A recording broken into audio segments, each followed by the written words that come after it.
নমস্কাৰ সকলোকে মোৰ ইউটিউব চেনেলটোলৈ লগতে মোৰ ফেচবুক পেজলৈ স্বাগতম জনাইছোঁ।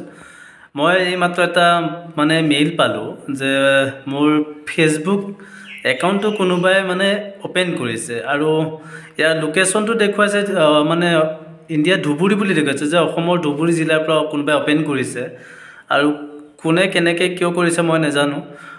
অনুগ্ৰহ কৰি মই তেওঁক ক'ব বিচাৰিছোঁ যে সকলোৰে পাৰ্চনেল বস্তু আজিকালি সকলোতে থাকে বা এইবোৰ ওপেন কৰি হেক কৰি কি পায় আৰু মই সকলোকে অনুৰোধ জনাইছোঁ যিজনে কৰিছে তেওঁ যাতে এইটো নকৰে আৰু কোনোবাই যদি জানে জনাব কেনেকৈ কি কৰিব লাগে। মই স্ক্ৰীন শ্বটটো মই ইয়াত দি দিছোঁ।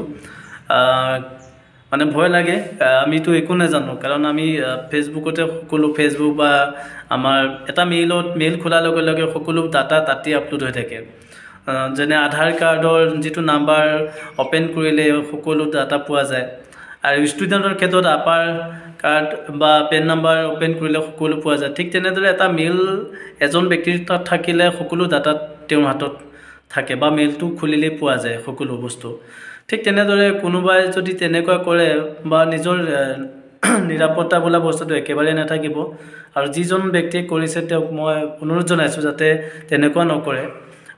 মই সকলোকে অনুৰোধ জনাইছোঁ, মোৰ ফেচবুকৰ পৰা হয়তো কিবা কিবি হৈ যাব পাৰে, তাৰ বাবে মই সকলোকে জনাইছোঁ আৰু যোনে কৰিছে মই অনুৰোধ কৰিছোঁ যাতে আপুনি এইবোৰ নকৰক আৰু যিটো কৰিছে আপোনালোকে সমাজৰ কাৰণে বহুত বেয়া। আৰু মই কিবা এটা ইয়াৰ পৰা যদি কিবা এটা আপলোড হৈ যায় আপোনালোকে নিশ্চয় ভাবিব যে মোৰ একাউণ্টৰ পৰা আপলোড হৈছে আৰু মই যিজনে কৰিছে তেওঁ অনুৰোধ কৰিছোঁ যাতে আৰু এনেকুৱা নকৰে।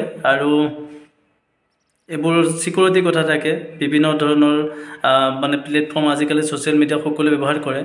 মই সেইটোৱে অনুৰোধ কৰিছোঁ মনৰ পৰা সকলোকে এনেকুৱা এটা কাম নকৰক যাতে সকলোৱে নিজৰ নিৰাপত্তা কি সকলো ডাটাবোৰ ফেচবুকত বা এটা মেইলৰ দ্বাৰা থাকে, কিন্তু হেক কৰি পেলাই কি এজন মানুহক সমাজত হেয় প্ৰতিপন্ন কৰা হয় যে এনেকুৱা ধৰণৰ মানুহ থাকে নেকি, তেনেকুৱা নিচিনা হ'ব পাৰে। সেইকাৰণে মই অনুৰোধ কৰিছোঁ যাতে যিজন ব্যক্তিয়ে তেনেকুৱা কৰিছে নকৰক আৰু যদি কোনোবাই বা কৰিছে মোক অলপ জনাব। মই বিশেষ একো নাজানো, খালি মেছেজটো আহিছে মেইলত যে আপোনাৰ ফেচবুক একাউণ্ট কোনোবাই ওপেন কৰিছে, সেইটো অলপ ভয় খাইছোঁ।